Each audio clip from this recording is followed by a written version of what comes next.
السلام علیکم ورحمۃ اللہ وبرکاتہ۔ ساتھیوں، المنادی آن لائن پر آپ سبوں کا خیر مقدم ہے، استقبال ہے۔ آج دکن میں اردو شعر و ادب کے تعلق سے یہ 10واں کلاس ہے۔ اس سے پہلے قطب شاہی دور کے اہم شعراء کے تعلق سے تقریباً 4 ویڈیو یعنی 4 کلاس میں کئی شعراء کا ذکر آیا ہے۔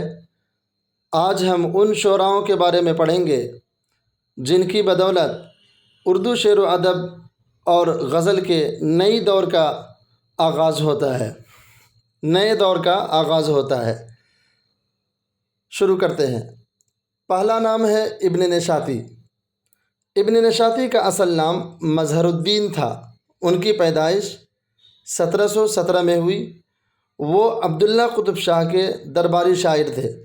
ان کی مثنوی پھول بند بہت مشہور ہے اور ابن نشاطی کی وجہ شہرت بھی یہی مثنوی ہے۔ پھول بند فارسی مثنوی بساطین الانس کا دکنی ترجمہ ہے، جو احمد حسن زبیر عیدوسی کی فارسی قصے سے اقتصاب ہے۔ وہاب اشرفی کے مطابق پھول بند ایک عشقیہ مثنوی ہے۔ مثنوی پھول بند کا نام ہیروئن کے نام پر رکھا گیا ہے۔ اس میں سکندر اور لقمان وغیرہ کے حکایات کے ساتھ ساتھ فرضی شہر کنچن پاٹن کا حال بیان کیا گیا ہے۔ اس کی ابتدا حمد و نعت اور منقبت سے ہوئی ہے۔ فسانہ عجائب مثنوی پھول بند کے مطالعے سے لکھی گئی ہے، رام بابو سکسینہ کے مطابق۔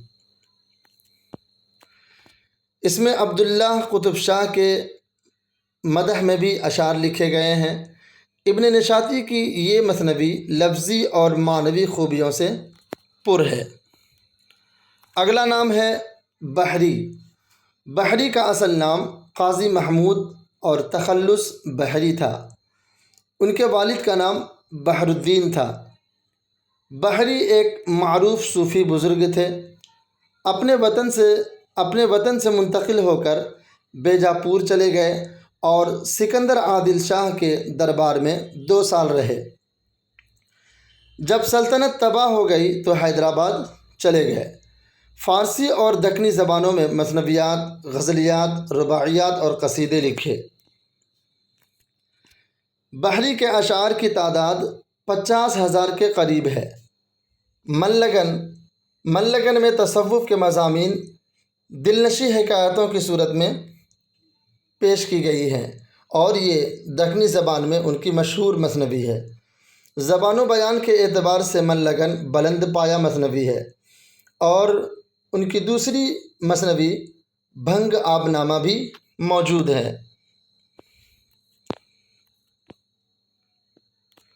آگے دیکھتے ہیں۔ دکن میں اردو شعر و ادب کی جو روایت عادل شاہی اور قطب شاہی دور میں قائم ہوئی تھی، ان حکومتوں کے خاتمے کے بعد اس میں مزید ترقی ہوئی اور 2 بڑے نام ولی اور سراج سامنے آئے، جن سے دکن اور شمال کی تفریق ختم ہو گئی۔ ولی دکنی، ان کے نام سے متعلق بہت اختلاف ہے۔ کسی نے ولی اللہ کہا، کسی نے محمد ولی کہا تو کسی نے ولی محمد کہا، لیکن ولی کے عہد کے قریب لکھنے والوں نے ان کا نام ولی محمد ہی لکھا، خصوصاً گلشن گفتار میں، اور دیوان ولی میں محمد ثناء اللہ نے ان کا نام ولی محمد ہی لکھا ہے۔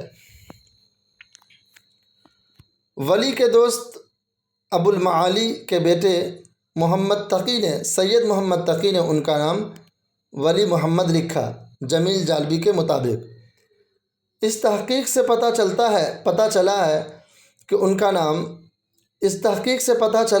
کہ ان کا نام اصل نام ولی محمد تھا۔ ان کی پیدائش 1668 میں ہوئی اور پیدائش میں کسی کا اختلاف نہیں ملتا ہے۔ بعض لوگوں کا خیال ہے کہ ولی اورنگ آباد میں پیدا ہوئے، شاہ وجیہ الدین کی صحبت سے فیض حاصل کیا۔ ان کے آباء و اجداد گجرات میں مقیم تھے، وہاں سے ہجرت کر کے دکن کی طرف آ گئے اور وہیں بس گئے۔ تذکروں میں ہے کہ ولی 2 بار دہلی آئے، ایک بار شہنشاہ اورنگزیب کے زمانے میں یعنی 1700 میں، اس میں شاہ سعد اللہ گلشن سے ملاقات ہوئی تھی، جس میں انہوں نے ولی سے کہا تھا کہ بیکار مضامین کو زبان ریختہ میں منتقل کرو۔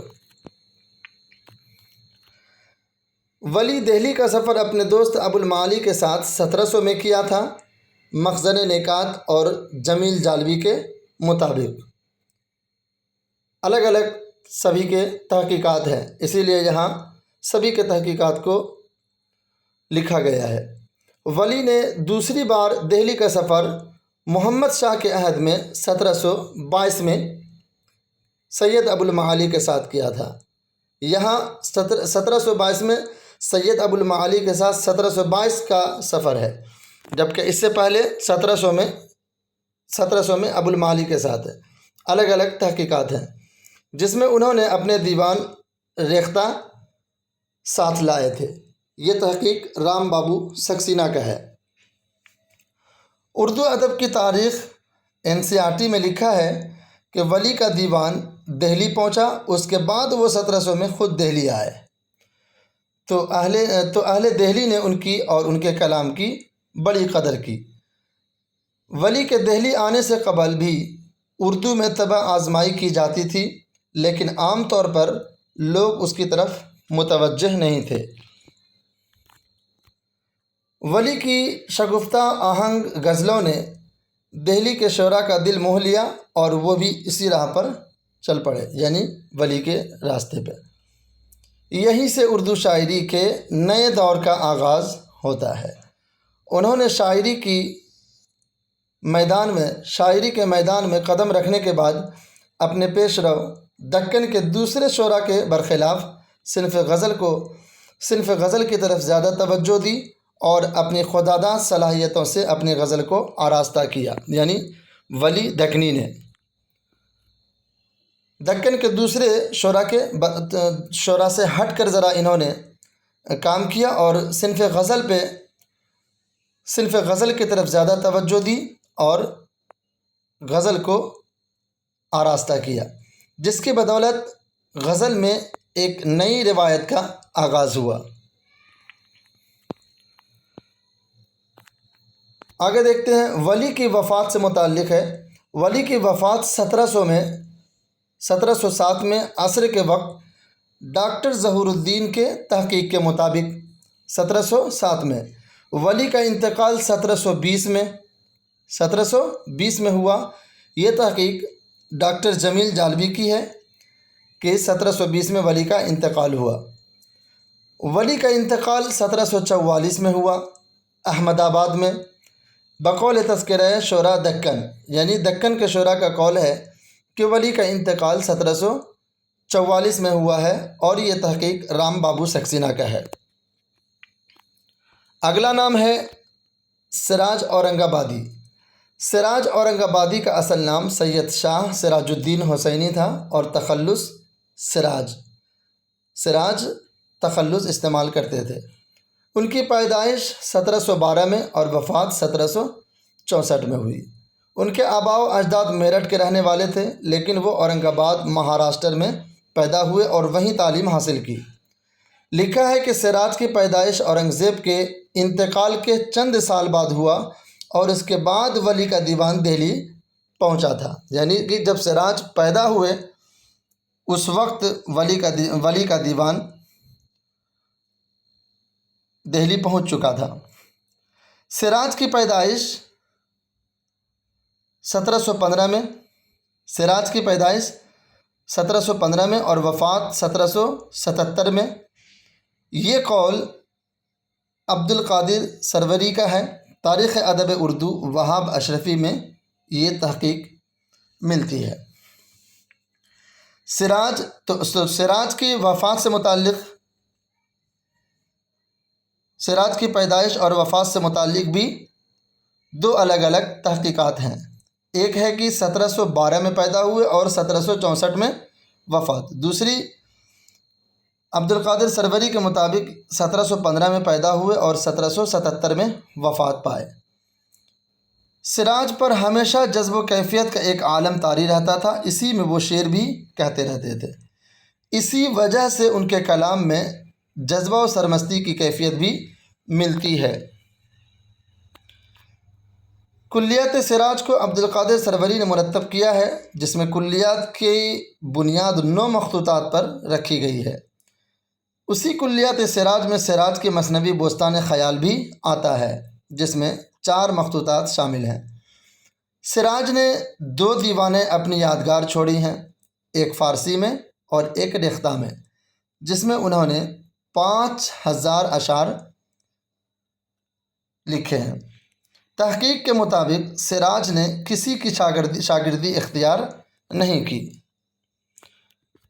ولی کی طرح سراج کے کلام میں بھی ایہام سے ولی کی طرح سراج کا کلام بھی ایہام سے پاک ہے۔ ولی اور سراج کے بعد شمالی ہند میں اردو شاعری کا نیا دور شروع ہوتا ہے۔ تو یہ تھے آج قطب شاہی دور کے بقیہ شعراء کے بارے میں، اور ولی اور سراج سے متعلق بھی آج پڑھ لیے۔ اب انشاءاللہ اسی سے متعلق اہم معروضی سوالات اگلے ویڈیو میں حل کریں گے انشاءاللہ، اور اس کا PDF ٹیلی گرام المنادی آن لائن پر اپلوڈ کر دیا جاتا ہے، وہاں سے اس PDF کو ڈاؤن لوڈ کر سکتے ہیں۔ ویڈیو کو دیکھیں، لائک کریں اور زیادہ سے زیادہ شیئر کرنے کی کوشش کریں۔ جزاک اللہ خیرہ۔